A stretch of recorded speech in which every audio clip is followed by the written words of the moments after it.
The Nations Part 1.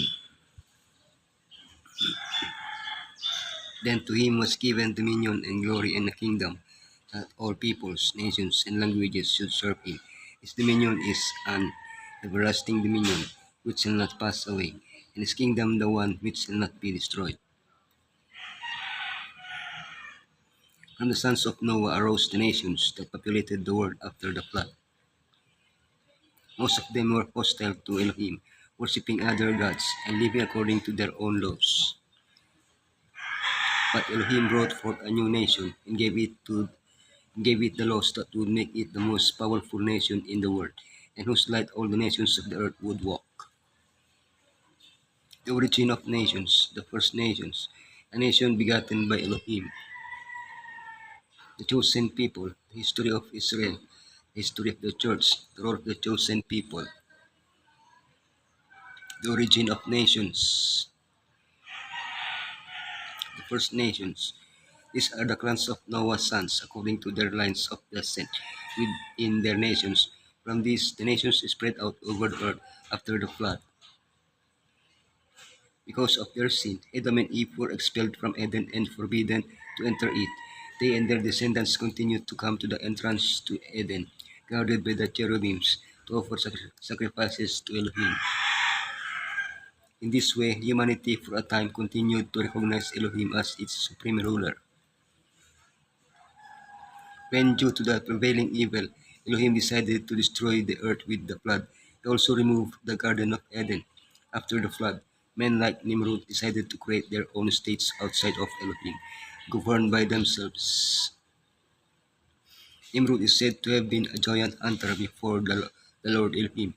Among the cities he built were Babel and Nineveh, from which nations sprang that were declared enemies of Elohim's people. A nation begotten by Elohim.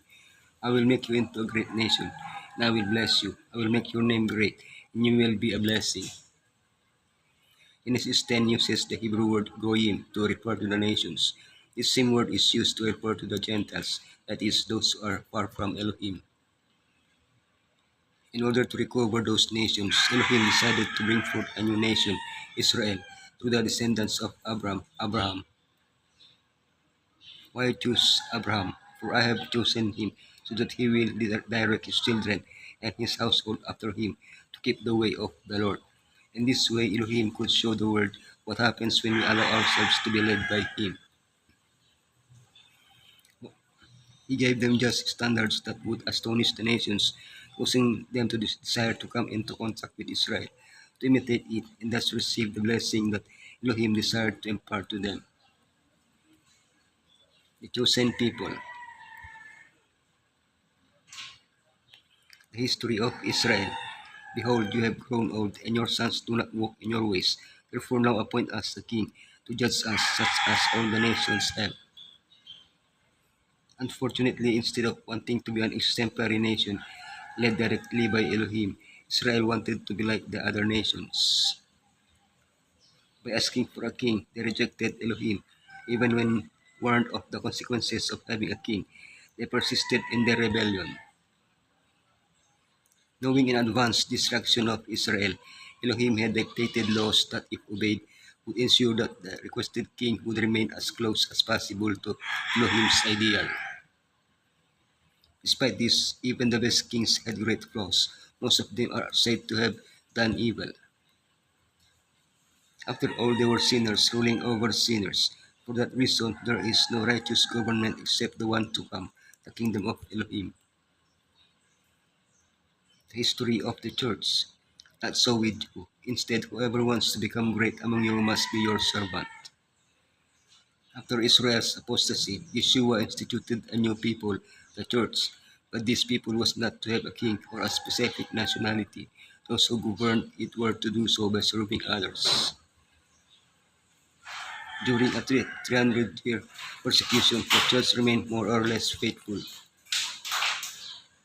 But freedom arrived. Constantine, 4th century, legalized Christianity, and he became its unofficial ruler. He presided over congresses and issued laws governing the church.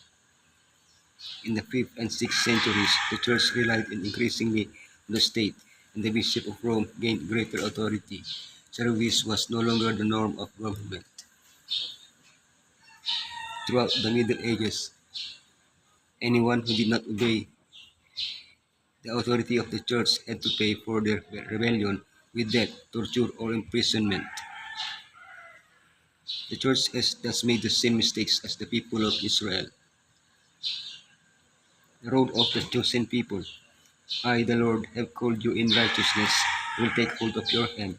I will keep you and will make you to be a covenant for the people and a light for the Gentiles. How could Israel have been a light to the nations? How can the church be the light of the world? Through his obedience, showing the solution to sin, announcing the second coming of Yeshua.